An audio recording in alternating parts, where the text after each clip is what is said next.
Here's a YouTube show full of fun facts you need to know. Carl rings the bell and the members show to the GMP morning show.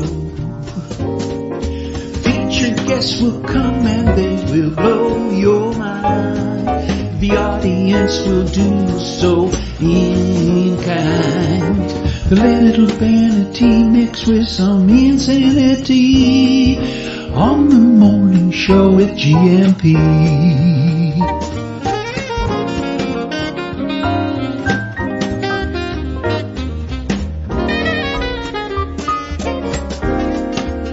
Hey, you gumpers.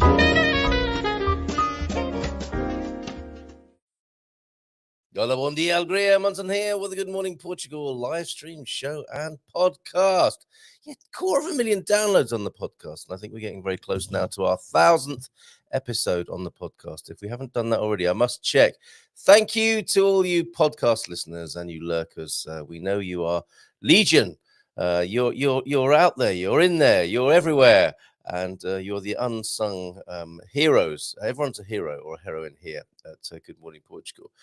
But some are more vociferous and obvious than others. So if you're one of those quiet ones, I see you. I don't see you.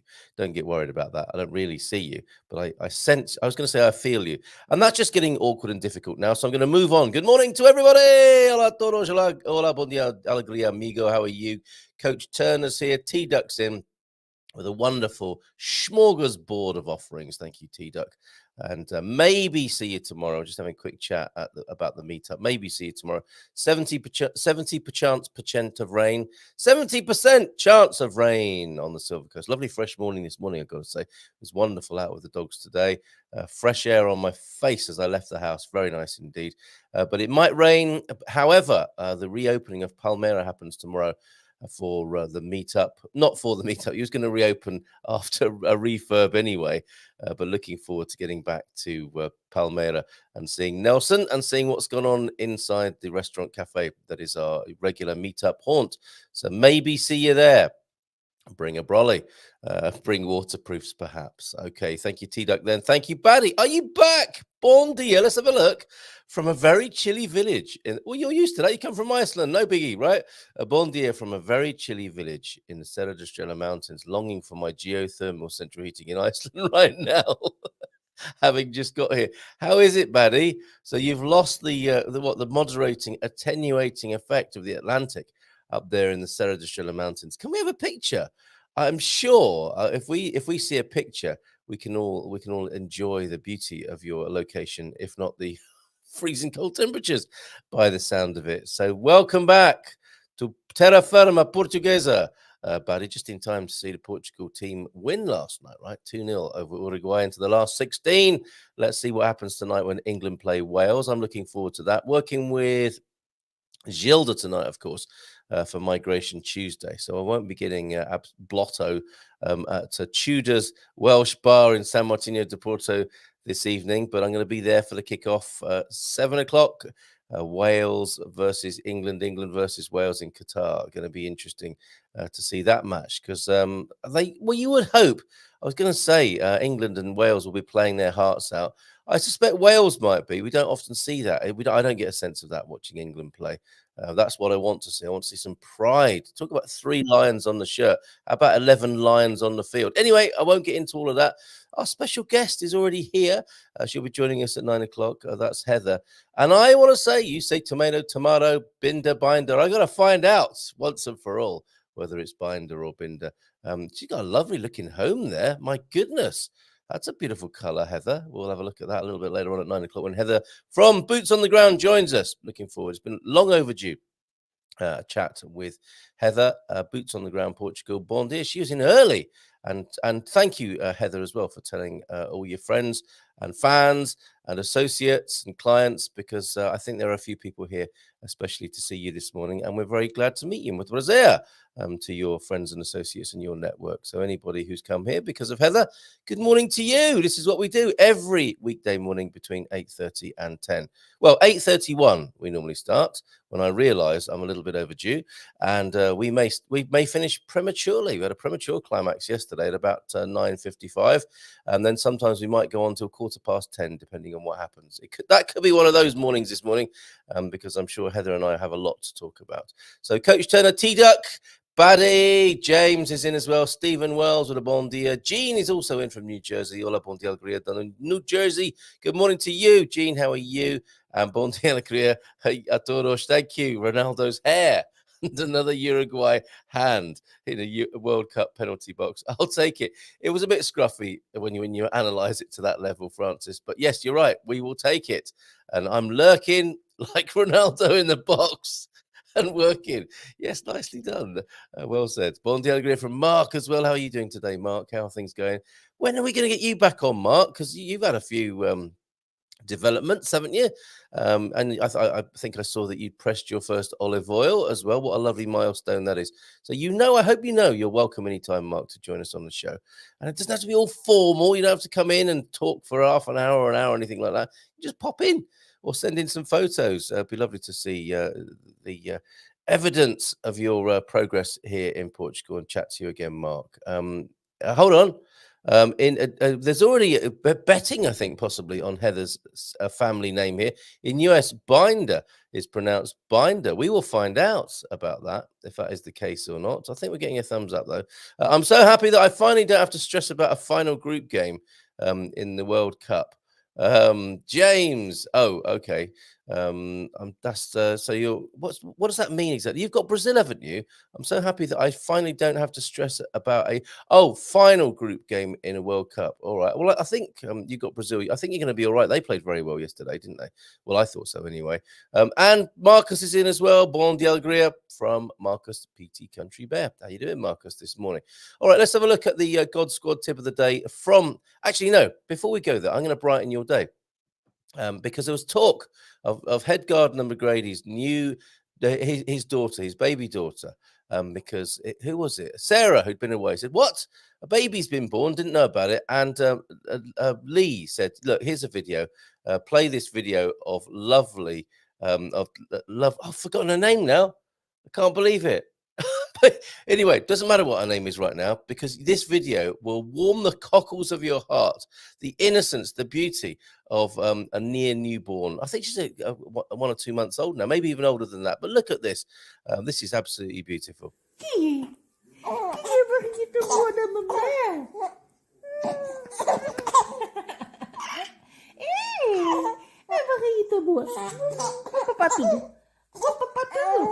Vou papar essa barriga. Eu vou papar essa barriga. Queres ver? Queres ver? Minha barriguinha tão boa. Ei. Ai, que eu já fiquei cansada. Eu vou papar essa barriga. Vou. Essa barriguita boa. Essa barriguita boa. Few things more beautiful on this planet than a newborn. Baby Eve, of course. I knew that. Okay. Eve. Yes. All right. Thank you, Stephen. Baby Eve there. Wow. I imagine that has cheered and warmed many a cockle of a heart this morning. Thank you, Lee. Permission from Lee to play that. He sent me that yesterday morning because there were people were asking about Eve, and then told me last night on the gardening Q&A that it was fine to share that. So I'm glad I did. I hope you enjoyed that. Yes, Eve. Well done, little Eve there. And a free Portuguese lesson as well. Did somebody say cansada during that? I think maybe Eve has been up all night, keep making people tired. But all is forgiven when you see that beautiful, innocent little face there. I'm glad my wife isn't watching. Yes, all right, get the eye and the jumping eyebrows. You can show her the replay. Who doesn't enjoy a good tickle in the morning? Absolutely right. And ask for permission first, please. And bon dia, all at the auto shop today. Weird electrical Volvo stuff. Look at you. Oh, I don't want to win the sweepstake. I want you to cut. Well, thank you very much, Francis. Both of us, I think we are sort of we can be quite brotherly about this, can't we? If either Brazil or Portugal win, I'm sure both of us will think that's a good result. George is in as well. How are you doing, George? Lots of love to you and your household. And yeah, I heard the news yesterday, so lots of love to Annie and all the family there. Do let us know how things went. Andy, bon dia from a bright Bayrada. Let's go on a little bike trip, shall we, with Andy? I forgot to play his video, but he's here now, so we can watch it with us, and he can give us a bit of feedback. What is it? I'm going to ruin your day video. That's a bit sobering, and Andy, I was wondering whether to share that or not, but basically, we did start that conversation, didn't we, about where does old age start? This video that Andy sent me was about middle age and us really overestimating how much time we might have on the planet and how important it is to seize the day and be your true self. ASAP basically was what I took away from that, Andy. So thank you for sharing that. And I couldn't find a way of playing it or sharing it very easily, but maybe other people know which video I'm talking about, and I would be happy to play that strategically and at the right moment. Bon dia from a bright Bayrada, you say. Oh, I had a nice white and red from the Bayrada, drinking with the legend that is Frank over the weekend. Back from a day out to the gorgeous Amarant and the mighty Porto, getting the residence card. Oh, very good. Excellent stuff. And yes, Bayrada reminds me that the next outing of the wine club should be next Segunda. That'll be, the 5th of December. And I don't think we're in good shape for that yet. We don't know what wine we're drinking, although we don't normally let that be a problem. But I'm thinking, because it's going to be the Christmas wine club, I might do a Portuguese wine quiz. Anyone up for that? We could start it in the morning, couldn't we? Not the drinking, but the quiz. We could start the drinking in the morning. I don't think anyone would be too judgmental here in Portugal. But we could do maybe, 10 questions in the morning and 10 in the evening and have a little bit of a party on the 5th of December. Who might be up for that? Okay, let's have a look at your most recent bike ride then, Andy. Where you been? This will be, I think, heading north from you around Anadia and Korea way, heading towards Aveiro, Barra, that sort of thing. Let's check.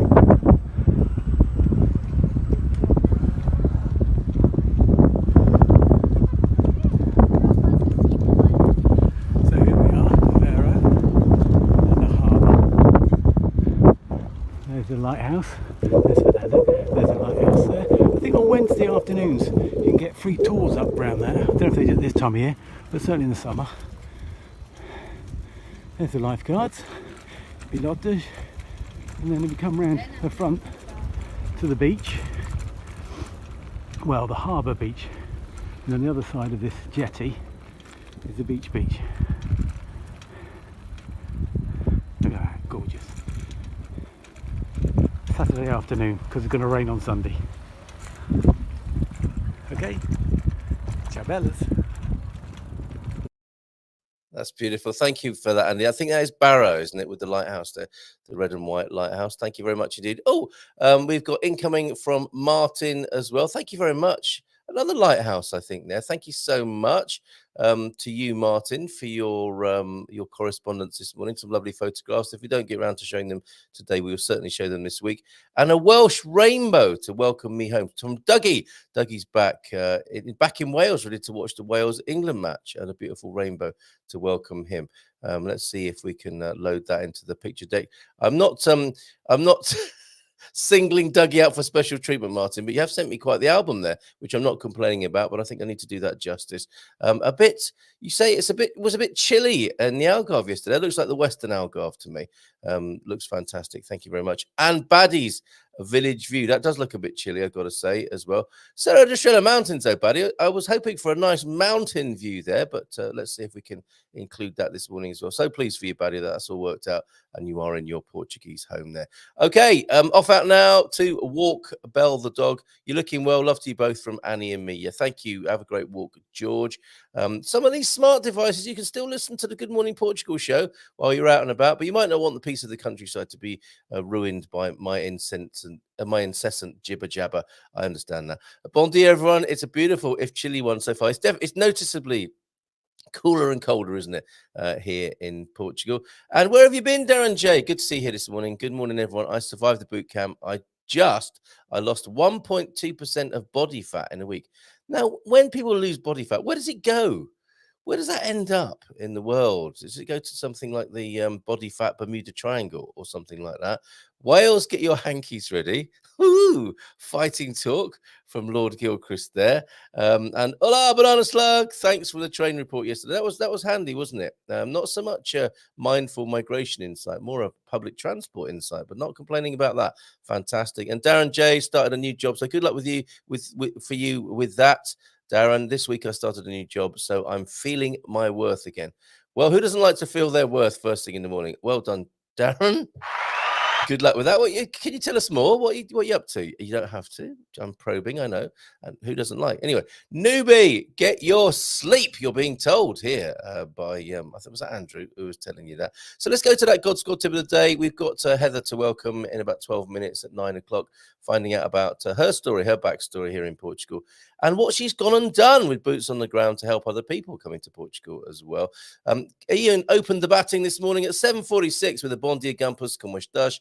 Off early again today, so I'll be catching up later. Happy Tuesday! Igualmente, right back at you there, Coach Turner, and your God Squad tip of the day. Following on from yesterday, so we're on our back again on the floor. It's a good start. Lie on your back with one leg bent and foot flat on the floor. Raise your hips for 10 seconds, then down. Swap legs, repeat 5 times on each side.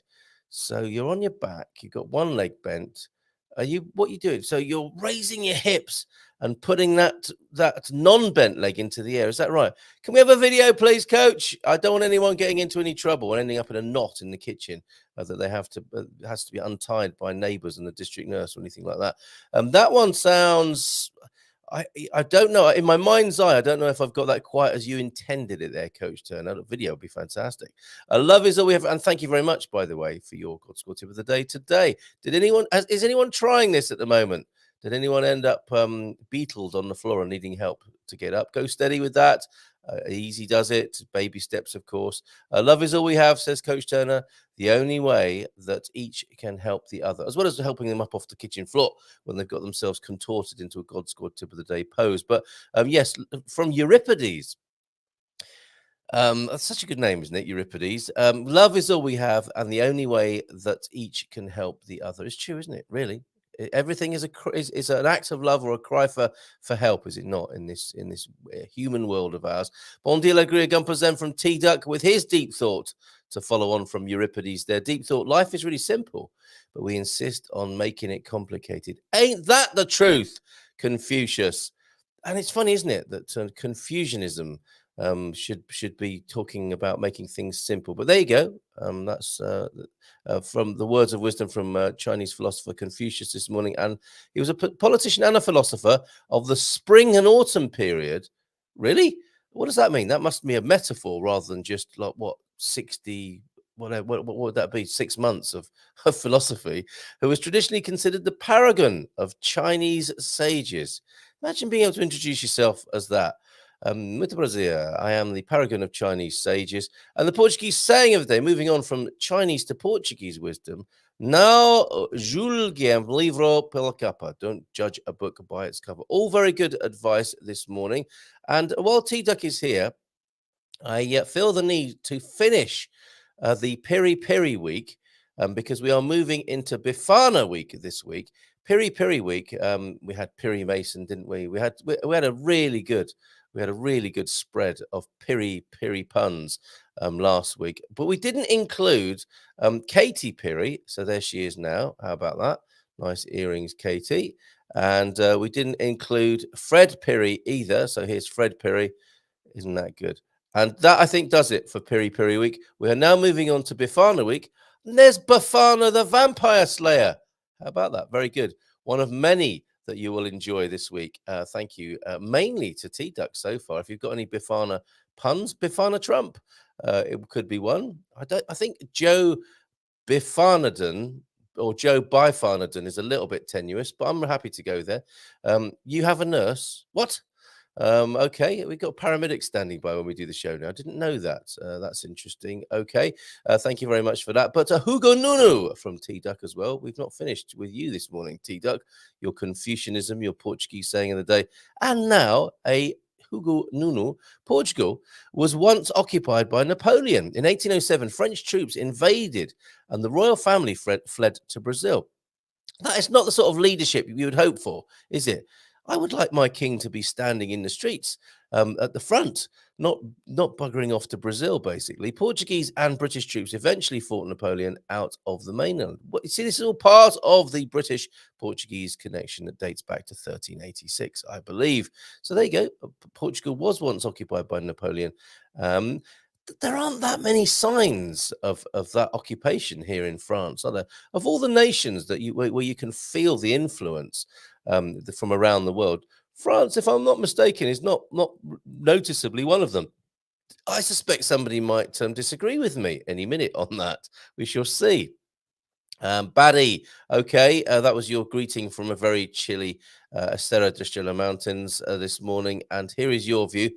Could we have a mountain one as well? But I think we get a sense of the chilliness here from Baddy. Is this looking out across? Oh, I do like that. Is that a river there in the distance there, or is a lake or something like that? But I am getting a sense of the chilliness. Thank you very much, Baddy, for that. Much appreciated. Yeah, there you go. Your chilly village in the Serra de Estrela Mountains. How lovely. Very nice. Thank you very much for that, Baddy. And moving on with your comments. Yes, he's lurking in the box like Ronaldo. That's Francis this morning. Where did we get to? We got to, of course, we did. PT Country Bear Marcus is in as well. And Bob, who likes to tickle in the morning. And Darren losing 1.2% body fat. And then, oh, okay, here we go. Congrats, Darren, then to you, Darren, for your new job. And it'll help in June. What's that? Oh, when you come to Portugal and you're using the public transport system, you don't have to wait, Nubianet. If there's anything you ever want to know ahead of your trip in June, you just ask it right here on the Good Morning Portugal show. We'll do our utmost best to help you. And not just when we're live, of course. Most of the views of the show take place in the rest of the day and in the evening, of course, as our North American friends tend to watch, and others around the world. So if you're one of those people who's watching later, hello, lovely to have you here, and thank you for watching the replay. Who doesn't like to smash that like button in the morning? T-Duck certainly does. I'm stuck on the floor. Help. Okay. Send a nurse. You have a nurse. I think Lord Gilchrist perhaps went down a bit too easily this morning with the God Squad tip of the day. He might need help, but I didn't rip nothing. What does that mean? Portuguese from Doug. I don't follow Welsh sports, especially football, because it's always a disappointment. Mind you, without the Lionesses, it'd be it's tough to be an England fan too. Just saying. All right. A bit of football banter this morning. Even the people who don't like football like to get in there with a bit of football banter, don't they? I think the point being made there that the English ladies team are probably better than the men's team. Yes, a few would disagree with that. They certainly have done better so far this year. But yes, that to be fair to the English fellas, they've not finished the tournament yet. Who knows what might happen? Let's see what goes on tonight at 7, England-Wales. The spring and autumn period was a period in Chinese history from approximately 770 to 476. And I suspect it was named in retrospect. You wouldn't be calling your time of history the autumn period, would you? That was left to later historians, I would have thought. It's not coming home. Stop it now. Come on, you lot. Oscar Oliveira is here this morning as well. Bon dia to you, Oscar. How are you? We do pretty much all Coach Turner's exercises at our Village Keep Fit classes every week. Fantastic. There's a nice validation coming in at every angle. Eddie Grant. I don't know why Eddie Grant has been named this morning. Oh, give me hope, Bifana. Very good. Yes, we'll have that one. Give me hope, Bifana. Excellent. T-Duck and I, when we were talking about it yesterday, thought Bifana was quite difficult. But as it turns out, help us at hand. Thank you, Doug. And to you, Doug from Pete. One of my favourite stories is what happened to Eddie Grant's place when they decided to rent it out to the Happy Mondays. Okay, I don't think we're going to hear the punchline of that, but I think knowing the Happy Mondays, we have some sense of what might have gone on when they rented Eddie Grant's place. They were living on the front line, possibly. Bon dia, todos from Simon. I suspect there, 3 Ps in the pod. How you doing, Simon, this morning? And the Napoleon occupation from Bob to T-Duck is well documented in the Ponte Lima Military Museum. There are particular crosses across the Minho region left by the French. Okay, so some residue of the French invasion there, but no great input into the cuisine or the wine. As far as I can tell, like I said, somebody may prove me wrong. It's not difficult, is it? Hello, bon dia, kids. How's about that Portugal match? Pretty good, wasn't it? So pictures from you yesterday that I didn't get round to, Victoria. Look at these beauties, which will end up in the Gumper Gallery. I think I should do them in order of from light to dark, because we go to a beautiful sunset, courtesy of you here. Earlier in the evening, I suspect. Where were you? Let me just find out where you were, please, Victoria, yesterday. Oh, my goodness. Your message is absolutely covered over by all the incoming correspondence yesterday. I found it now, though. This is a Sunday sunset strolling along the river in Lagos after the Thanksgiving luncheon. Gorgeous day. Yes, I think you had a great time, didn't you? It's quite the gathering of Thanksgiving diners and celebrators. And here you are out and about afterwards in Lagos. And look at that through the lovely silhouette of the ironwork there, and getting darker into the evening. How beautiful. And then finally, that same evening, beautiful sunset in the Algarve. Thank you, Victoria. They're beautiful. They are going into the Gumper Gallery later on, which you can find at all the W's, goodmorningportugal.com. Okay, excellent stuff. Did I show this one? I think this came in from Owen. That's a nice contrast, isn't it, to an Algarvian sunset? There's a northern Portugal. Not exactly a stormy sky, but a cloudy sky for sure, looking up into the mountains. So that might be Spain in the distance there. I'm not sure. Perhaps you could tell us, Owen, if you're watching, or Bob. Bob may know the origins of that photograph. A few Bifana puns coming in. Well done, everybody. Doug, fill us in, please. What's this? Euripides. I didn't rip nothing. Very good. Thank you for explaining that. And the prodigy. I'm a Bifana starter. Yes, very good, everybody. Just wanted to give a neat connection between should I be talking about hard drugs at this time of the morning? I'm not sure. Okay, Lagos is where those photographs were taken. And the Bifana Republic, yes, very good. A lot of 80s music references, liking that. Bit of 80s and 90s music this morning. And hold on a minute, what's this, Paul? Morning, Paul, in the Algarve. Question the ref in the Portuguese football match. I bet the ref probably spends his Portugal, of the Portugal football match, spends his, let me just try that one more time. Question. I don't know. You're throwing me with the punctuation here, Paul, but I think the gist of this is that the referee in the Portugal match yesterday might have been a little bit biased and spends his holidays in the Algarve. Well, if he didn't before, he does now. Lagos. Okay, thank you. Not Lagos. Or are you telling me it's Lagos? No, it's Lagos, surely. Lagos. Oh, stop it. That was never a penalty. And also, did Ronaldo touch that with his wonderful hair? I don't know. I don't think he did. I think that went straight in, didn't it? From his pal Bruno. But either way, it was a goal, and as was the penalty. And I think they did a pretty good job. Yul Brifana, is that? I wonder. I don't know. Yul Brifana. Tenuous, but we could definitely go there because he lends himself so well to a picture, doesn't he, old Yule? Carl, I have strong pain meds for C5, C6 cervical nerve pain. Well, I'm so sorry to hear that. I'm hoping laughing with us this morning isn't too painful. You're part of the smirking and joking this morning, I think, Lord Gilchrist. Okay. Bifana and the King. Yes, I went with my first thought yesterday with Bifana's was Tolstoy's Bifana Karenina. I think that's my opening effort with that. But Bifana and the King, very good too. Glad your cervix is feeling numb this morning, Lord Gilchrist. Not that kind of cervix, I don't think. Anyway, I don't know for sure. And who am I to judge? First syllable is emphasized. Lagos. Isn't that what I said? Bifana and the Beast. Again, a little bit tenuous, but we'll probably take it as we create a video of Bifana-based puns. It's Bifana Week on the Good Morning Portugal show. And I'll tell you what, it's Inspiration Tuesday, which is the new name for Troubleshoot Tuesday. Although I suspect my guest, who I'm about to introduce you to, can do a bit of both. Bit of inspiration and a bit of troubleshooting. Here she is, live on the Good Morning Portugal show. Heather of Boots on the Ground. Hello. Hola. Hi. Can you hear me okay?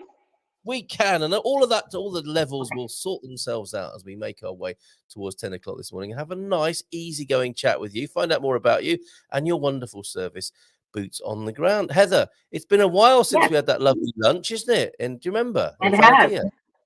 Yes, that was fabulous. Yes. It was I so won't good say to the name of the restaurant because I don't know how to say it. Can you say it? Do you know? what the name of the restaurant? Yeah.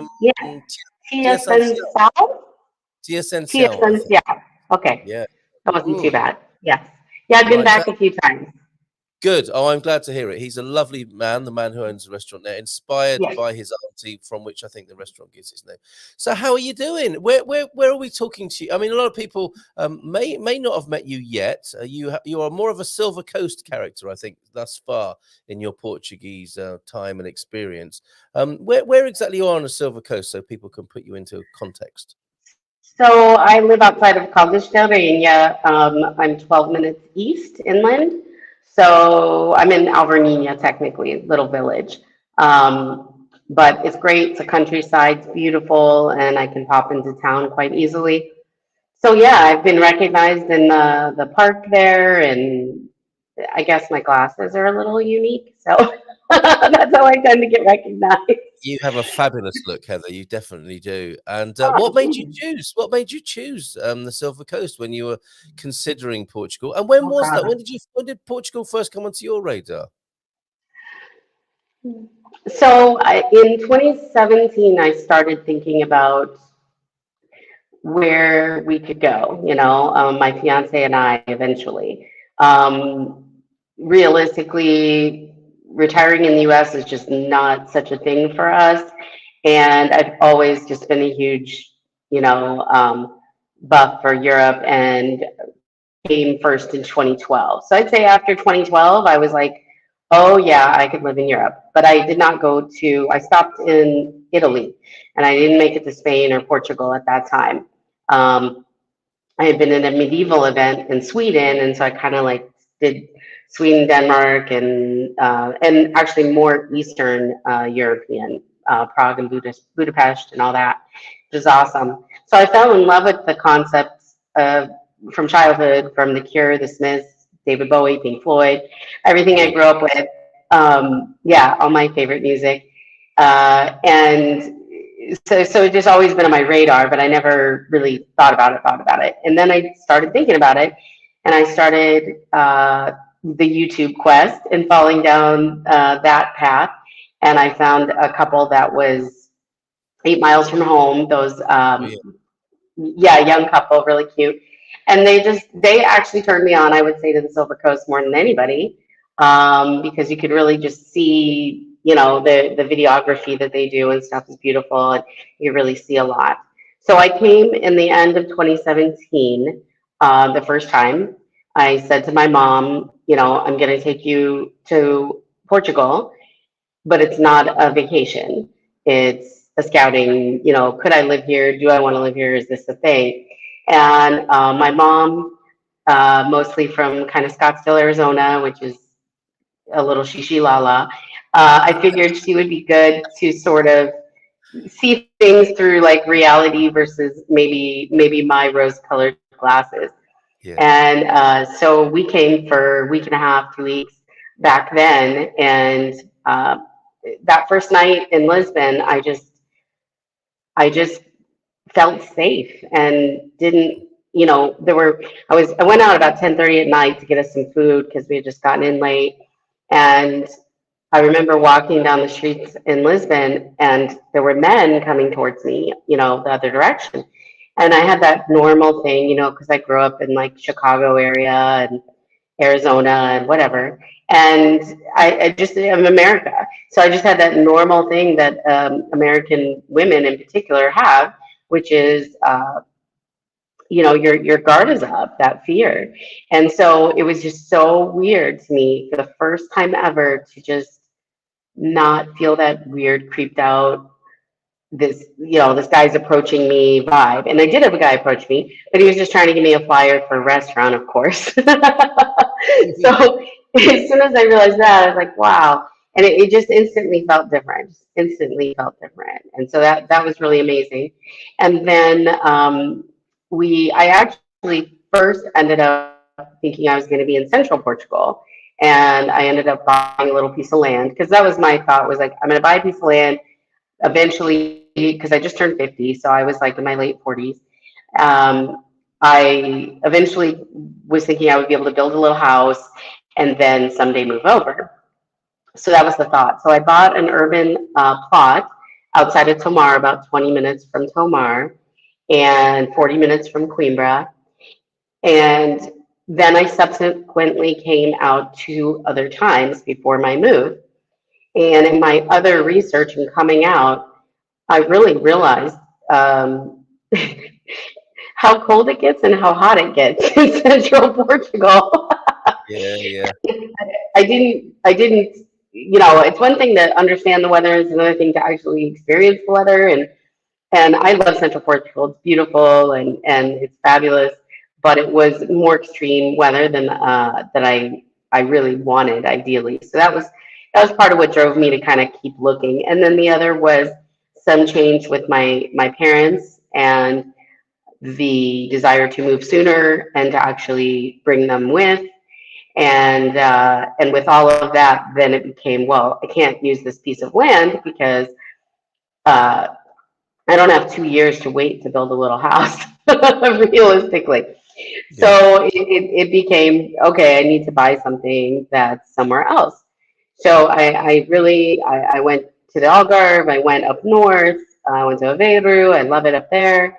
I went many different areas and read a lot as well. And I have a native Portuguese gal that befriended me. I got very lucky and she helped me a lot because she's lived here her whole life and she's also lived all over Costa Rica, all kinds of places. And she lives actually by Tomar, but she helped direct me quite a bit and that was really helpful too. So I think all those things kind of steered me, and then really ultimately I got super lucky because I needed a particular house situation. And so I liked this area, but I honestly did not know Caldish terribly well, like at all. Like I hadn't been to the park and a bunch of really basic stuff because I was focused on so many kind of other things. And so I never was sightseeing. I was always kind of like working towards a different goal, if you will. Yeah, sure. And so ultimately, I feel like I got really lucky with the house that we were able to get and find and bring my parents over. They came October of last year, and okay, I'm gonna try not to cry. So I just Bless lost my mom, right? you. Yeah. November 1st. So it's very, very new. But my dad is here, my fiance is here, the animals are here, the parrot is here. So, it's been a pretty insane last couple of years. Sure, sure. So sorry to hear about your mum, but clearly, Thanks. clearly instrumental in moving here, the scouting trip, and presumably some precious time together whilst you were doing that, and her seeing you on your way to Portugal. So amazing. So by the end of that whole process of falling in love and coming to Portugal, it sounded like it really quickened towards the end. You had a few strokes of good luck. You met some great people, and then you found your best place in Portugal. We have been sent a picture of Coimbra from last night. So for people who don't know, of Ah, nice. course, Coimbra, you might say, is the capital of central Portugal. I don't know, maybe that's a little bit controversial to say that, No, but I mean, it's the third largest city, so I buy that. It's the only one yeah, in Central. yes, and there you have it in the evenings. Definitely. Beautiful, beautiful downtown area. But you're right. I think you mentioned it about Tamar. The same is true of Coimbra, isn't it? It's going to be chilly now, and in the summer it can be it can feel very hot as well. So you felt like you needed the moderating effect of the Atlantic, then presumably is that what drew you towards Well, the sea temperature? I lived in upstate New York when I was, I've been all over. I was born in Florida, upstate New York, Indiana, Illinois, and Arizona. So I've been like super extreme because you have everything from Florida, but I was a baby, so I won't count that. But you have everything from upstate New York, literally, to Chicago to Phoenix. And the last 28 years in Phoenix. And Phoenix was gorgeous when I first moved there, but unfortunately, it's just gotten way more extreme, climate change, blah, blah, blah, blah, blah. And so I knew I just didn't want to be in sweltering heat again. Yeah. And so that was really, I mean, I also didn't want to be in super cold because, I lived in Phoenix for 28 years and my blood is thinned and I like to see snow, but mostly pictures is just fine. Oh, that's so pretty on the tree. That's snow. But I like a situation here where I can get the snow in a couple hours, which is what I had in Arizona, which I did like once in 28 years or something like that. But I just like temperate. I like a temperate climate as much as I can get. And of course, it rains here and it gets chilly, but just enough to be able to sport my cute hats and put on boots and stuff like that for the most part. So Me too. That's why I love it. That's right. So true. Get the boots and the hats on. I actually have all my hats sitting right next to me, which is so funny. This is a kitty hat, which is great. It's gonna mess up my hair, but anyways. So I love. I love being able to kind of enjoy the change of seasons ultimately. Yes. And then the other things that were really important, and you mentioned, kind of sped things up for me. The thought was never that my father would move. The thought was, if my father passes away, which you I guess always think your dad's going to go first for various reasons. That was the thought. That maybe what I told my mother, because we lived a half hour away from each other.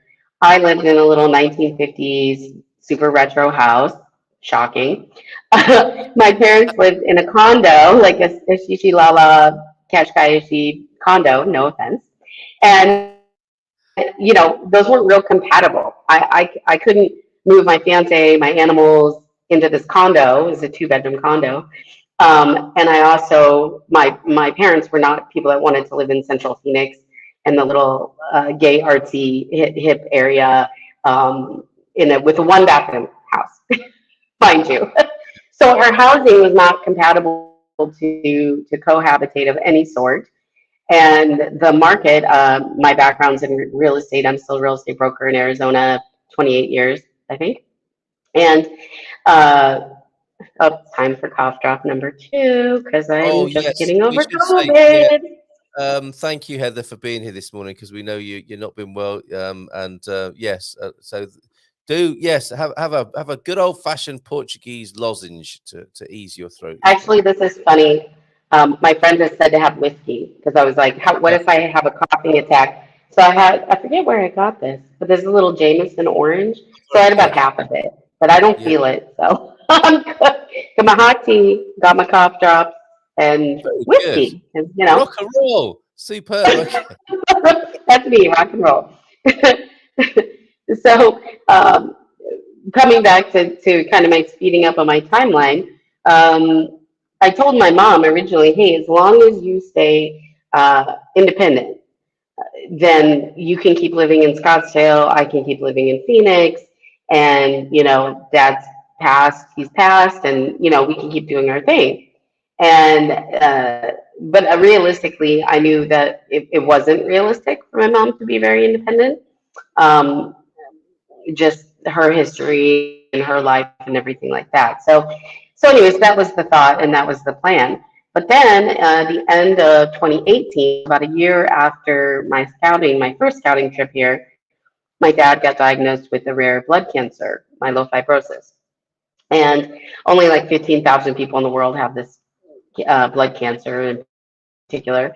And at his age, it's a chronic condition, and that can be terminal at some point. It can progress, basically.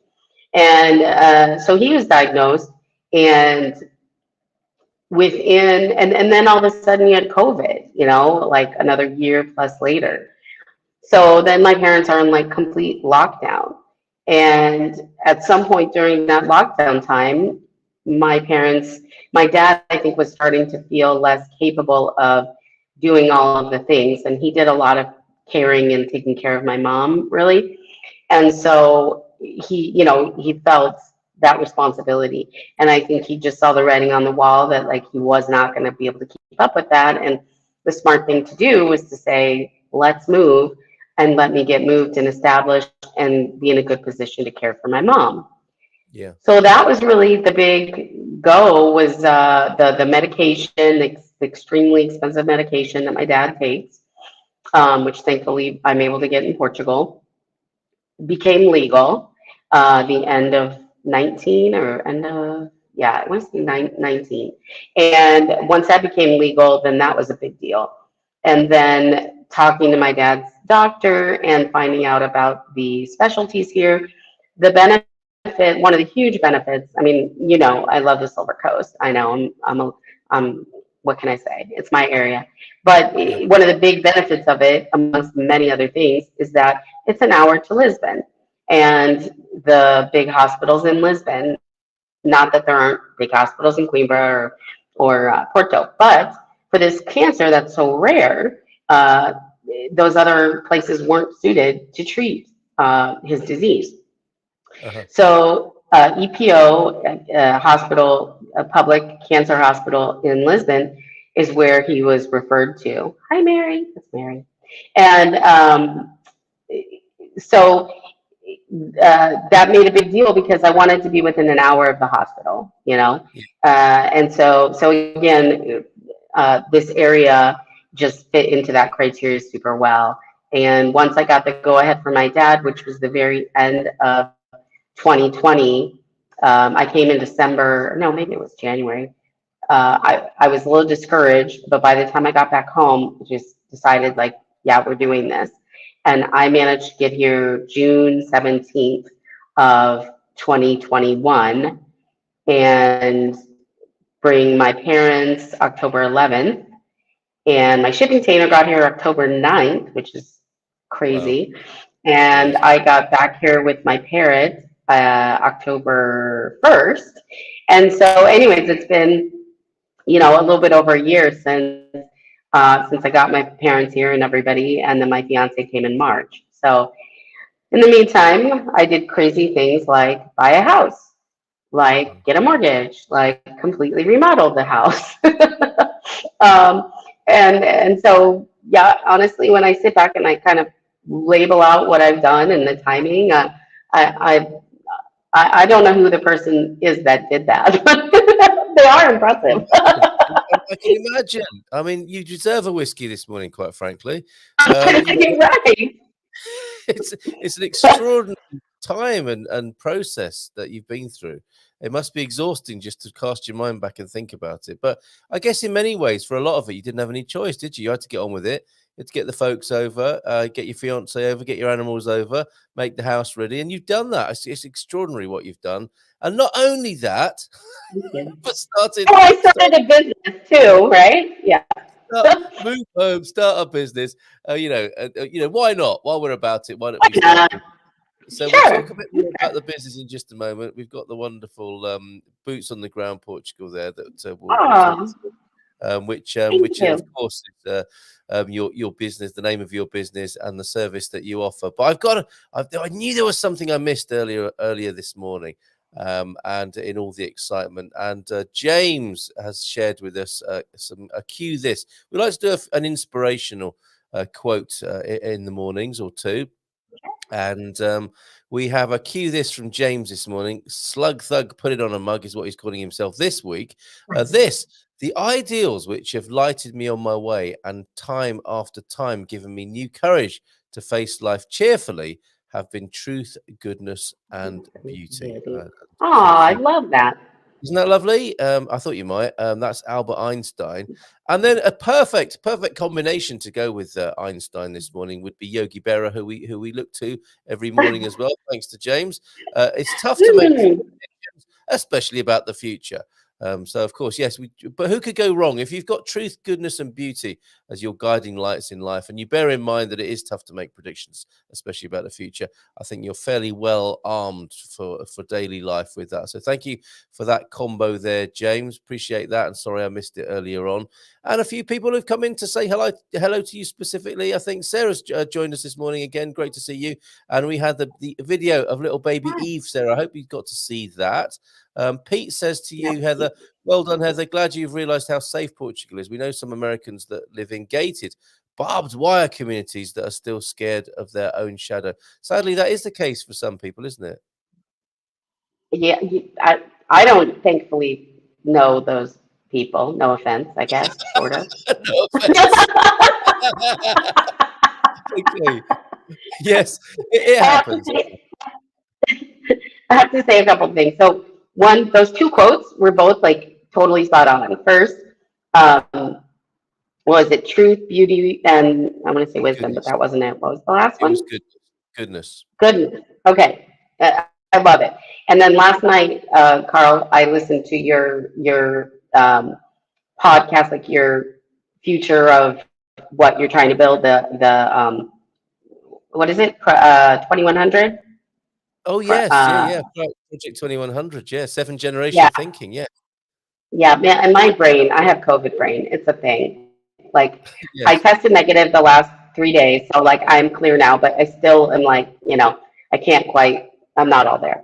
So, anyways, but it was really. I wanted to tell you. It was too late last night to tell you, but it just really resonated because we really, really, really, you and I and Louisa, we really have good synergy because I 1,000,000% loved what you said and believe in that, and it, you know, for me, I've always been a helper. It's not, I don't sell, I help. And so I love that because I just felt like and community is so important to me. Even though you might say I love animals more than people, but I love cool people. I love cool people. There we go. Um, so I'll qualify that. But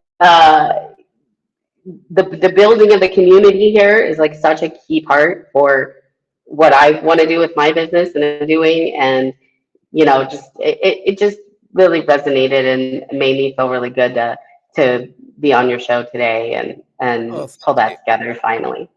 Yeah. Yeah, thank you. It does change things, doesn't it, when you think about getting beyond the end of next week or the month or the year, because we're in that cycle again now. I just somebody I saw on social media yesterday. It's like it's less than a month to go to Christmas now. I think, well, yes, that's true, and here we go again. We're just being drawn into another social vortex, which will slip by. We know, don't we, really quickly, and then next thing Hmm. we know, we plopped out into 2023 with a new year, and the sort of global uncertainty and all sorts of things like that. It's very important, I think, to have this distant guiding landmark or philosophy or whatever you have that some way well beyond the daily, monthly, and even annual hurly-burly as a bit of a guiding light. So thank you for saying that. Appreciate that. Simon, Yeah. greeting you. Sorry, go ahead. Oh, sorry. I was gonna say I kind of think of it kind of like your big why. Like what motivates you. And Yes. you have your family, your kids and stuff. I don't have kids. I have pets and my fiance and stuff. And so my big why is very much about that, building that support and that community. And um, like it's important whether you have kids or not.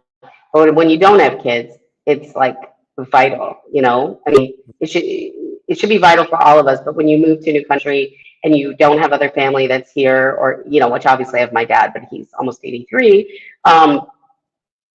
You know, that these concepts, you have to have something bigger than yourself, and that has to be the motivator. And it can't be, you know, I don't think I like when I used to teach real estate school and classes, I would always ask people like, who's here to make money?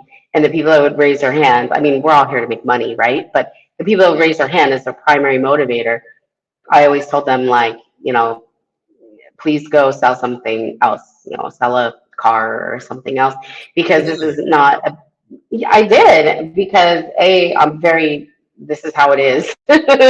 You like me, you love me, or you hate me kind of person, I think. And it's true, because if your motivation in a business like that is money, you're going to be lousy at what you do, plain Wow. and simple, Yeah. plain and simple. So I was the one, realtor that I never bought into being a salesperson and that whole concept. I just never have. Because if you just keep helping people as your primary driver, which I'm an animal rescue person, so I think that says a lot too. Whenever I meet other animal rescue people, I always know they're helpers. That's their base core, belief is a helping one. And so I tend to get along really, really well with nurses and with other people that do, helping sort of things, or um, people that just, that's their focus ultimately. So that's all Yeah, I want got to it. say. I know you're in the middle of your No, shout thank you. out. No, that's fantastic. Thank you for including that. Yes, Simon, hola there from Simon there. Thank you for being here, Simon. Oh, Simon, hi. Yep, Simon from Star. yeah, UK. I know it's controversial. We can't let the football go here. I know it's controversial, but if Ronaldo was offside for the first goal, even if he didn't touch the ball but interfered with the play, the goal would have been disallowed. Okay. And in the same breath, the handball prevented a clear scoring opportunity if the ball wasn't deflected. Intent plays no part in that decision. It all comes down to interfering with the play again. And whilst we might like to interfere with the play first thing in the morning, that's not allowed on the football pitch. Pete, yes, I think this is interesting. One possible explanation of people living in gated communities is PTSD, and I think we can have some sympathy for that, can't we? That people, who knows? You don't know what's going on in other people's heads, do you? And whilst we might not like that idea, there may be a reason for it. Pete responding to that with it's just very sad. It's because Portugal is such a safe and welcoming community. And who knows, Pete, they may discover that in time, of course, as they venture out from behind the barbed wire occasionally in their armored vehicle to go to the shopping mall. Music and passion. People liking Bifana Week this week. Music and passion were always the fashion at the Copa Cabana. Yes, we'll have that as well. And T-Duck has been busy whilst we've been live on air. Eddie Grant, give me hope, Bifana. Oh my God, that's Very good hilarious. effort. Yeah, stand by for the video and maybe the T-shirts as well. That's super. Mrs. M is here. I think she should get a round of applause as well. Ah, Let's bring her onto the screen. yay. Love, were you Good had morning. you meant to join us on the screen, or were you just opening up a spreadsheet in the living room on the computer? I was hoping to meet you both and say hello, Thank Heather. goodness. I'm so Good glad. morning. Good morning. But I was just doing a quick search on Google for song titles with Anna in, so I could do a meme. No, Got me you at two have spoken Nice. recently, right? Because Heather here, Yeah. and it is bit. Binder. You were nodding for Binder rather than Binder. Okay, so everybody's right. So way back in the day, my it's always a story with me, FYI. But we're Eastern European Jews, and it was Binder originally. In I guess Russia. I always thought it was Lithuania, but I guess Lithuania wasn't Lithuania at the time. My grandfather was there, so technically it was Russia. So Russia, whatever, it was Binder. But I think when they migrated to America, somewhere along the way, it became less Jewish to go Binder. So I go by Binder, but I go by Eater Beander here because of the people say my name. So I go by whatever you call me, pretty much. Yes. And then also, I was Ninder for a long time on Facebook, which was a mishap because I had a Binder account when I was managing broker at a large brokerage. I had a professional Facebook where I didn't want, the picture of the whiskey and whatever. And so I created my second self, which was Heather. It was actually not Binder originally, but then they started cracking down on ID. So then I changed it. Not Binder sounds super fake, which it was. So then I changed it to Ninder. I don't know, because it rhymed. And so then for the longest time, it was Heather Ninder. And I got locked out of my Heather Binder account, which still exists, but I can't touch it. And anyways, finally, I've been trying for years to get Facebook to actually let me fix my name because it was blocking me from doing that.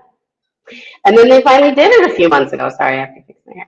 And then they did it a few months ago, and they fixed it. So now I'm Heather Binder again on Facebook. Yay! Feel free to friend me, anybody out there.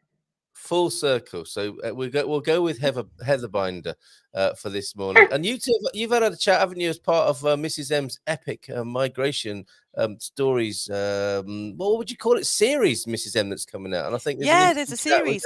So I'm releasing one episode a week. I was going to do the mashups of like asking all of my different guests the same questions and putting them in an episode, and I'm still going to do that, but my hands are a little bit tied at the moment, quite busy at the minute. So what I'm actually doing is releasing the full conversations with all the people, the wonderful people that I've interviewed. Tomorrow I'm releasing Josh and Kaylee's from Expats Everywhere, and then Heather, you're on for a release on the Wednesday the 14th of December. Christmas. So I'm really looking forward to releasing our conversation. It's going to be really good. Because it was great. I really enjoyed it. I remember it was good. I don't remember a whole lot else, but it's been kind of a whirlwind last few months. So yeah, it was good. I look forward to hearing it again. Awesome. Superb. Okay, a few more shout outs then before we talk about boots on the ground, because that really does mark the crossover. I'm really not sure if this should be Troubleshoot Tuesday or Inspiration Tuesday. When you're here, Heather, it's both, of course. But on the practical level, certainly boots on the ground is all about troubleshooting and getting people over here. So great to see you, Sarah. Antonio F is in as well this morning. Maggie with a message for you, Heather. Sorry to hear about your mum. Heather lost mine in August. Thank you. You feel something. Sorry. Maggie, he's got Lord Gilchrist. All this talk of Bifanas, he's got to go and get one, and wishes us a great day as well. And you saw Mary is also here, isn't she? Good morning, Heather and company. Lovely to see you, Mary. How are you doing? And Francis, thank you for sharing, Heather. Sorry to hear the road has been tough. Praying for even more strength. Seems you're strong already and seeing the journey, but you can always do with more. So that's from Francis in South Africa. You're an inspiration to so many, says Francis. And Heather, you're dead right. The gated community guests we had certainly won't be invited back. Oh, come on, Pete. Well, I will qualify. I lived in gated communities growing up. So, I can speak to them legit. Like the golf course gated community is literally where I grew up. Like 7th, 8th grade on through to college, beginning of college. So when I speak about gated communities, it does come with actual knowledge behind it. Yeah, fair enough. And this world's big enough, isn't it? We can all live here how we want to on this planet, can't we? If that's what people need to do. Yeah. I think that's the beauty of different areas of Portugal. Like I don't even know, are there gated communities in the Silver Coast? Have you seen anything like that? I think there's one or two. I think by Bon Seco over there, maybe golf course. That's right. Yeah, when you go up above the Obidos Lagoon, in many ways, that if you were going to be building a gated community, that's probably where you're going to do it there. Yeah, because the golf course is there and blah blah blah. So I think it's lifestyle. Honestly, my parents lived in gated communities not because of fear, but it was just kind of the lifestyle. So but I think of that as more southern Portugal oriented, but it's not completely, obviously. But I tend to find people here a little more artsy, and Caldish is a artsy place, which I completely love. Ceramics, particularly, which is a passion of mine. So yeah, I think it's just lifestyle and different things, and what my parents chose for their life was what they chose for their life. It just, I just stick out like a sore thumb in that. That's all. Well, we lived on a gated community south of Lisbon. Yeah, we did. And I took it very seriously. So every time I drove in, I'll be like holding up my ID passport or ready for bend over for a DNA swab or something. Exactly. And the guys on the gate are they were quite relaxed there, weren't they? It's like, just go through, for God's sake. Why'd you do this every time? Get in. Well, you know what? When I moved, right before I moved, I sold my parents' condo and I put them in a furnished Airbnb because I had to send a shipping container off. And there was this guy that worked at the gate. It was ridiculous. I actually couldn't even get in once. And I was like, dude, I paid for this Airbnb. Like, literally, I'm paying for it. Like, and he was like unreal, and like my parents were sleeping or something, so they weren't answering the phones. They couldn't say like, yeah, Heather, let Heather in. And it was insane. I mean, yeah, I'm really not a fan. But it's that whole kind of like rent a cop, security officer Yeah. mentality. I mean, I've been in the back of a security car before. Granted, that was in high school. Got playing with the fountain and whatever. But I think for me, I'm a little bit of a rebel in a way, and so I don't like the whole, and I do not like HOAs. So I owned a rental property that was in an HOA, even that, like, I'm not a fan. So I do Sorry, think what's it's like the that. HOA? Oh, Is that I'm the housing? sorry, homeowners association. Ah, Oh, okay. okay. Oh, yeah. That's Homeowners that, that- association. that's a bit of a Yeah. nightmare, isn't it? But again, it's different Yeah. personalities, like different things. Like you say, like some people want to be inside the gated community, some people want to be on that gate, bossing people around, and some people love to be the chair of the HOA, don't they? Wield a little bit of Oh power yeah. in people's lives. Yeah. Oh Whatever yeah. whatever floats your boat in this world. But a point I'm making about gated communities here is that they're very relaxed. They might as well not have a gate. A bit like those Yeah. Portuguese, sometimes you sit in the middle of the countryside, you'll see two gate posts with no fence, but just two gate posts of either side of the car. And it's like it can be like that in Portugal. Portugal, very safe place, especially regarding violent crime. Unfortunately, theft and burglary are a significant thing here. So gated communities are not really all that unreasonable. Defense there from James. And hi, inspiring. Thanks, says Sue in Canada. I'm sure that's aimed at you there, Heather. Thank Okay, you. and it depends very much on where you are in Portugal. Certainly does, doesn't it? Verdad, concordo. James is coming back with there. Deck the halls with boughs of holly. Oh, come on. Very good. Very good. That is very good. That is not only witty, but seasonal as well. Yeah, Keep that. it's You make a note. awesome. Bon dia, Luisa from Simon this morning. And look at this. He made it safely Wait. back to Diego. Sorry, I go got on. a good one. I got a good one. But I can't sing. I'm tone deaf, so I'm going to take that out. Bifana Gila, like Havana Gila. You know Yes. Havana Gila? There you go. There you go.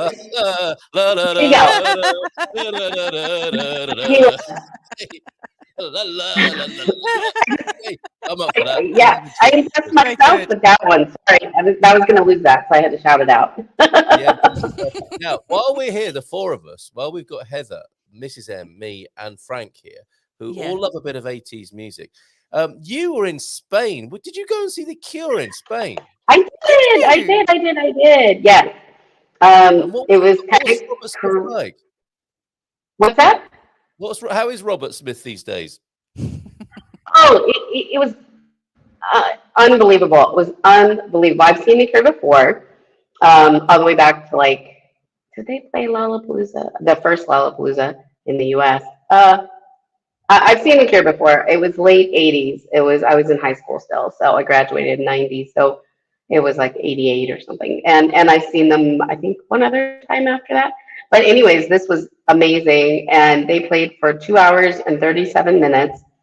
And I actually, on my Facebook, if you're a fan, friend me, because I unfortunately got COVID. Like within a couple days of getting back, I got exposed. I did not get exposed in Spain. I got exposed in my Portuguese class. Long story, but I've been sick, so I owe people a Cure post because I took a bunch of video and stuff. So I will be putting that up and sharing links on my Facebook and my YouTube.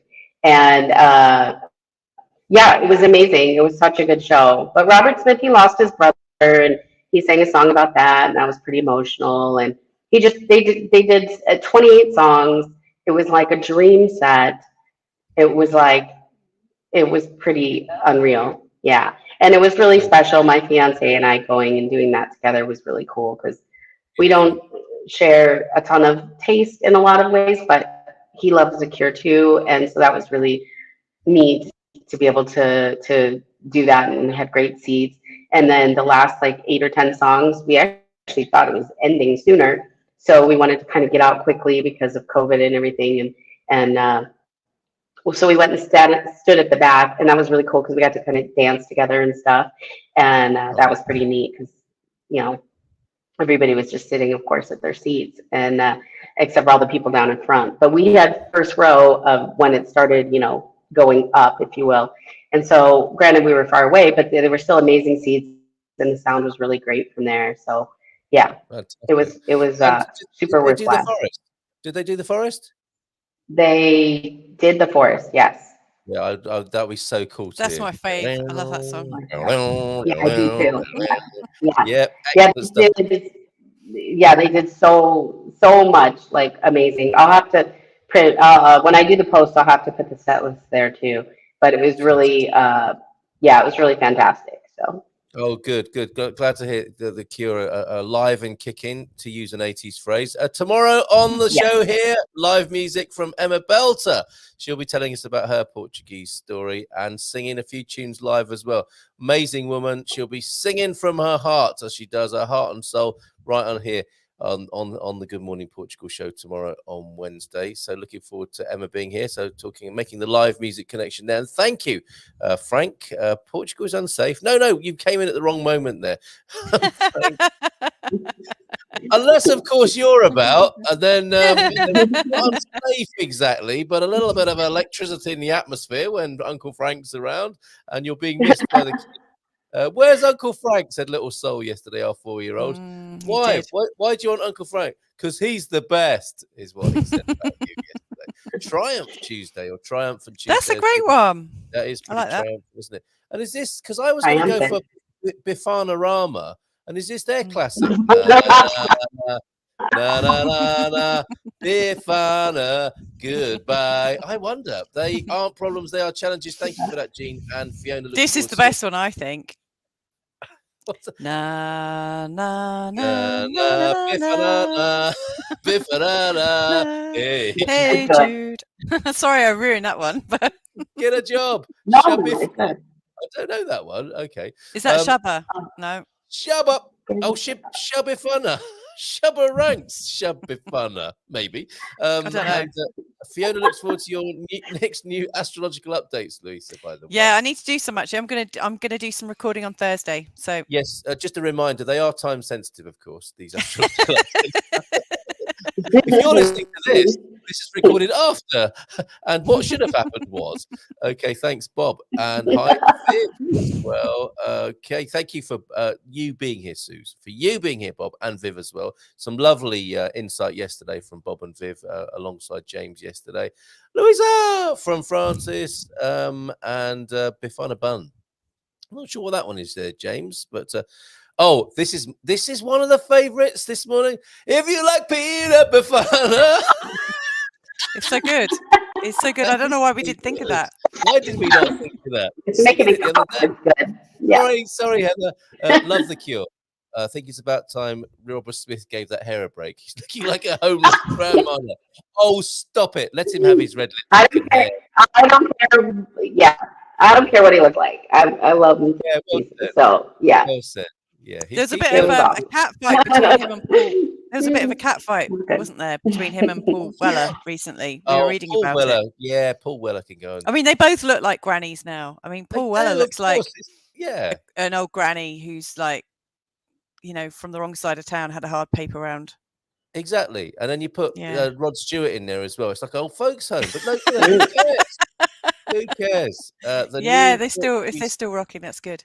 Bifana Bun. Let's not go. Let's talk about Muk Bifana. Let's not go there. But thank you for that, James, as well.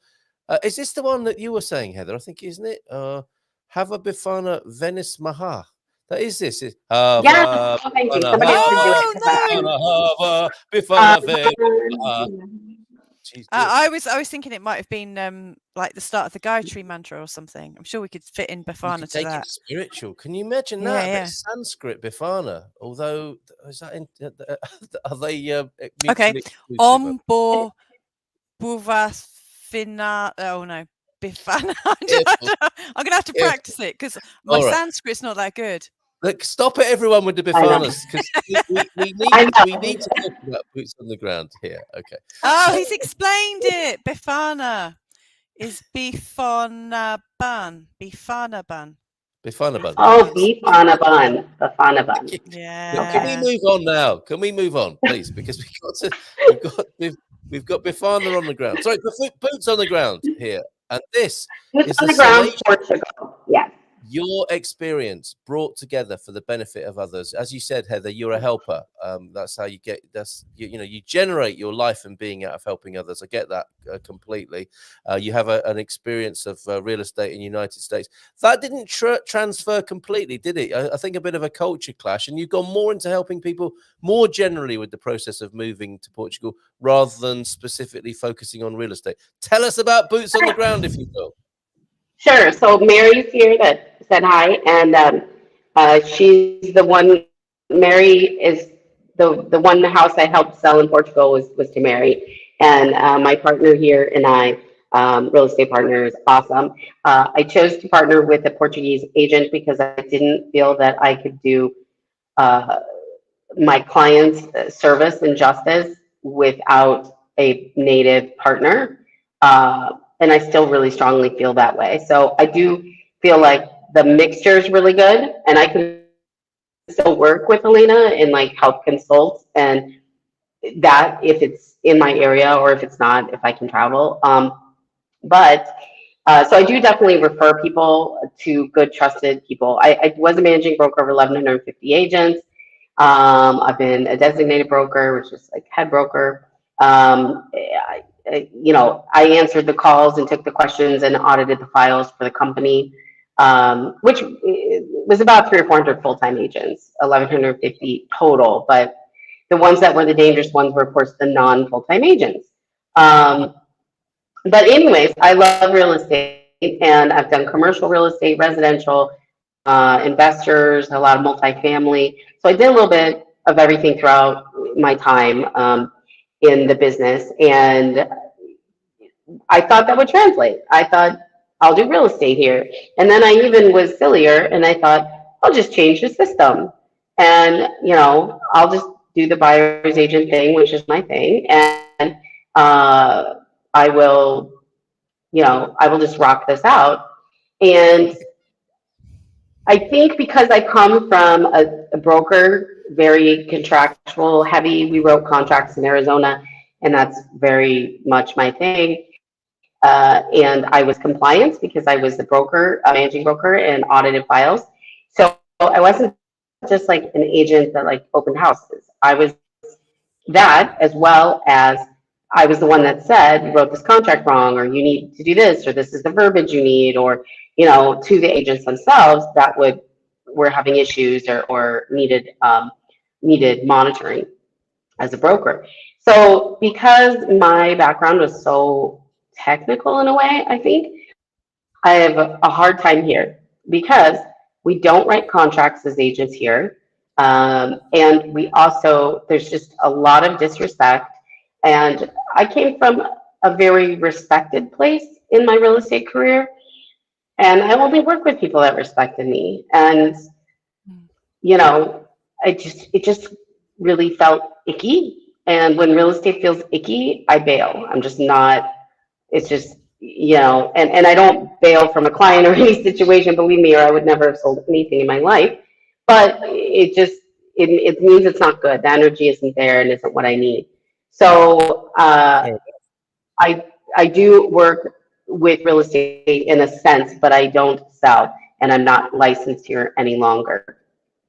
That said, what I found the need to be with all the experience I have is really with helping with visas primarily, but other things too. So all sorts of consulting, because I have done everything with Move an Exotic Parrot, which was a life-changing literal experience.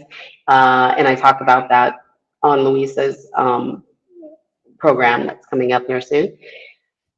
And to helping people set up their homes if they're in the Silver Coast area, to full-on visa processing, to consulting and reviewing packages, to getting people set up with different services. So a lot of ancillary things. And the reason is because I really, I have some fabulous Portuguese friends here that I've made, a couple in particular, and I'm partnering with them, and as well as, yeah, you can see my team here, so there's me, as well as Shaun, my IT guru guy, and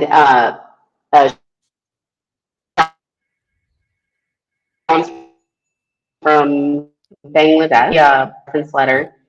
Before I moved here, I met him, and then Sarah is there, and she's my local gal. They don't like native, but you sit there, anyways. And so, anyways, what I want to do is help other people, like these people and others that are so amazing, talented, dedicated, hardworking, and should be making a better living than is easy for them to do culturally or whatever reason. And so that was another part of boots on the ground, because boots on the ground Portugal, I can do a certain amount of work, but I can bring in a lot of other services that are ancillary, and I can refer to them, and I'm a natural referrer, so it also makes sense. Everything from my window screen guy to contractors to, which don't hit me up for 9 million contractors because I have my own challenges. But, it just becomes a natural thing, and you guys understand that, I know. And, but really, ultimately, I got professional help for my visa because I was self-employed. It was complicated. I needed to apply. I lived in Arizona, but I needed to apply through DC. And to do that, I couldn't do that from Arizona. So I had to change my residency situation to South Dakota because you get residency in 24 hours. And I was able to apply by mail into Washington, D.C. that way. Otherwise, I would have had to taken everybody to San Francisco. And I had already moved here, so I couldn't take my parents, and they wouldn't have been able to travel that far easily. And my fiance is on the autism spectrum, and so it wouldn't have been easy for him to go and do that meeting himself. And it was just a lot of reasons that I needed to do that. So I took a complex situation, which was me, and I got good professional help, and I learned from that help. And then I did all the other visas, and then I started doing friends visas, and then I started getting clients. And once I was doing friends visas, and it became clear, like, okay, I can do this, I can do it well, I can help people, and I can, take all the information that's out there, which 95% of the information is out there. But it's not clear. I don't care what anybody says. The files, it's as clear as mud. And there's still 5% or 10%. And guess what? I'm not selling everything I own and doing a shipping container and the whole 9 yards and risking it on that. It's just not worth it. And I also felt like there's a lot of really expensive solutions out there, but there weren't a lot of reasonable solutions. And so it's important for me to be able to bring a reasonable price point to that market as well. So that's what we're doing. Excellent background on Boots on the Ground, which you can find at bootsonthegroundpt.com. Excellent stuff. Yeah. And what an all-round and comprehensive service you're offering. And I don't know if you'd agree, Heather, I think we are moving into a phase now. We had the the time we came to Portugal was pre-pandemic. We had the pandemic time, and then when the doors opened again, there was this real kind of rush and joy of people moving to Portugal. It seems like a different time to what we have now, and we've now got with other changes in the world and volatility and so on, and actually maybe Portugal being a victim of its own success. We've got the post-pandemic period with the backup with CEF and the lack of reorganization with CEF. So we are moving into a time now where I think people are needing a little bit more sensitivity, hand-holding, and care on the anxiety side of this. I don't know if you're noticing that with the people you talk to, but we're not. It's not a year ago, is it? It's not those heady days of like, yay, let's move to Portugal. There are a number of challenges now. Bless you. I think the motivations have definitely changed and developed a lot for people, and I think that there's some urgency there too because of that. And now you have the changes in the real estate markets, and those were things I foresaw to an extent, which is another reason that I wanted to get out of the real estate market in Phoenix because it's kind of gone. And so it's all just more challenging. And like you said, the regulations change all the time. You know, it's constantly something that adjusts and needs tweaking and needs help, and you need another vision, and you need somebody to talk through the time frame and figure out how to make adjustments. Now I'm making adjustments with clients to try to take into account the greater volume that SEP has with the Brexit people applying and Ukrainians and more people just wanting to get out of the US and other places. So I think that you're absolutely right, and that the people that I get for clients are amazingly intelligent people that really seriously are smart enough to see the forest from the trees and understand that some help is worth paying for to a reasonable extent. And I myself have paid for much help, from getting my health number to everything else. And that's how I created this business, is because I literally had those needs. I was like, I can't handle. I've gone to the health center 7 freaking times, which, by the way, I can only help you if you're in the Caldish, whatever region when it comes to your health number. So please don't hit me up elsewhere. Otherwise, I'm sorry. But my local gal, I have another gal named Elise who does a ton of stuff for us, and she's amazing. I 7 times, literally, and 8 million emails, and I couldn't get her health numbers. And then Elise went down there, had all her paperwork, and she sat there for 4 freaking hours and wouldn't leave. And of course, speaks Portuguese. And she walked out of there with the numbers, And the reality is, when you're an A-type, intense-ish person, you're kind of obnoxious to the Portuguese in a way, or you can be. You can be. I love that. And A doesn't stand for American, does it? It stands for A and B type personality. Like A-type, yeah. Well, you know what? I really realized this was funny. I was at the Caldish Nights Market, that nighttime thing they do every once in a while.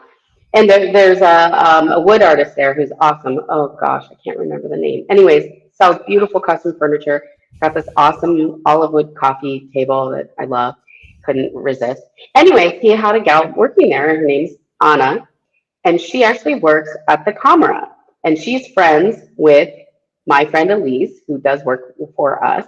And it was so funny because I was talking to her and I was like, where do I know you from? And she said, the Camera. And I was like, oh, And the funny thing is, they know me down at the Camera. They know me because I talk with my hands. And but here's the funny part about that, okay? Like, them knowing me because of that, it's no big deal. But the funny part is, this is my perception of myself. When I go to the Camera, I'm like, my lips are sealed. I'm like, I just don't want to get in trouble. I feel like I'm at the police station, and I just want to get by with what I want to get done and be good. So in my mind, I'm like chill and quiet and, demure and whatever. And I'm totally not. Not in their minds. Not in their minds, Oh, wow. So I just found it to be really funny, but also telling, because what it means is I am not good at being my own advocate here in general, in a lot of ways, when it comes to the politics of getting things done. Yeah. Now, when it came to getting my mom out of Caldish Hospital, I was good because I'm kind of ballsy. And when they said, sit down over here, wait here, I'm like, nope, I'm back there in the ER where my mother is, and they're telling me to leave, and telling me to leave, and telling me to leave. And I'm telling them, when you give me my mother, I will leave. When you release my mother, I will leave. And I did that for about 6 hours, and finally got the doctor to write up the whole we'll release you, against our wishes thing, and release my mother so I could get her to a private hospital. So not that private's better than public. You can read my Facebook to read about all of that. And But needless to say, there's a time and place when I know my skills do come in handy, and that was one of them. Yeah. And there's a time and place where using a native, local Portuguese person that knows how to be tough, but kind of in a really polite way or something, it just culturally, there's a time and place. And also my background, I also did loan processing during the last recession. And so I also know how to look at things and package them in a very common sense, easy to digest way. And that's a really huge skill when it comes to visa processing. Yes. Well, Heather, I think knowing the difference between, which tool to use, not the sledgehammer to crack the nut, but the nut cracker's in the right place and the sledgehammer when it's needed. Knowing the difference between the two is the wisdom, isn't it? And that's what you're doing with the company. Look at this, the type A Portuguese person. There's a time and a place for the type A Portuguese person that Bob went to the South with, got us our number first try after 9 months and multiple trips and being told our initial assigned number was provisional. How about that? So there you go.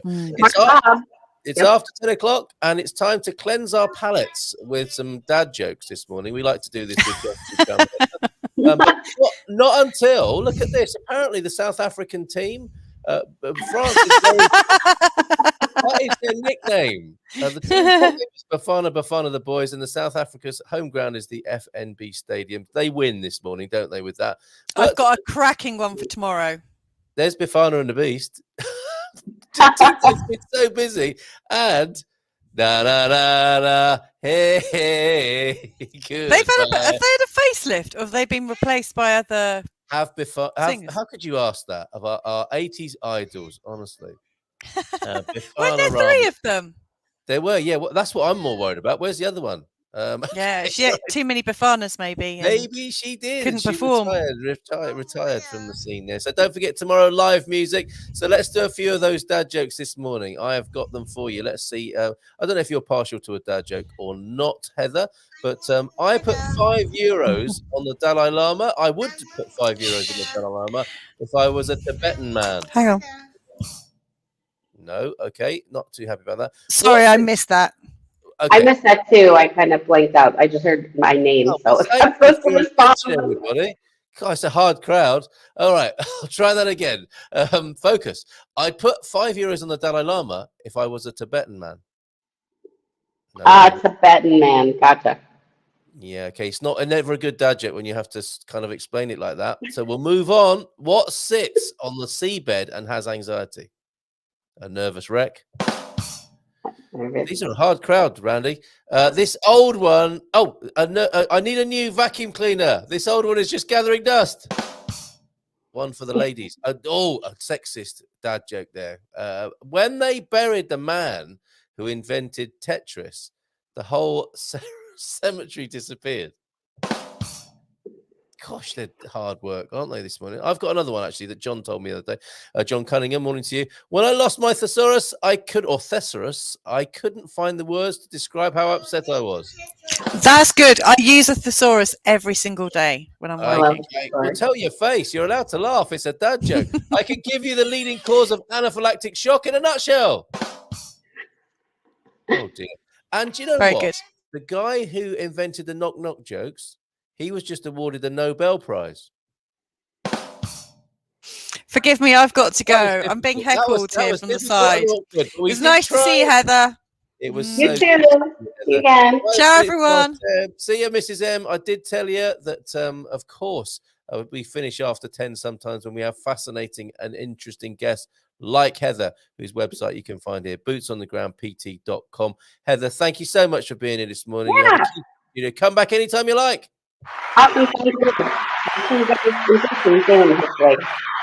All right, you take care and get well soon. Finish off that bottle of whiskey, maybe, and have a great day. Thank you. All Bye, right, everybody. Bye for now. Ciao, ciao.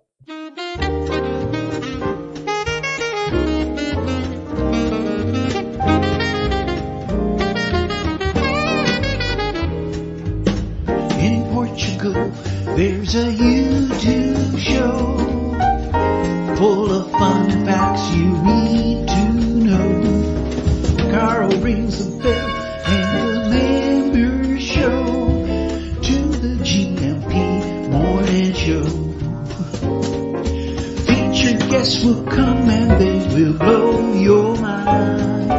The audience will do so in kind. The little vanity mixed with some insanity on the morning show with GMP.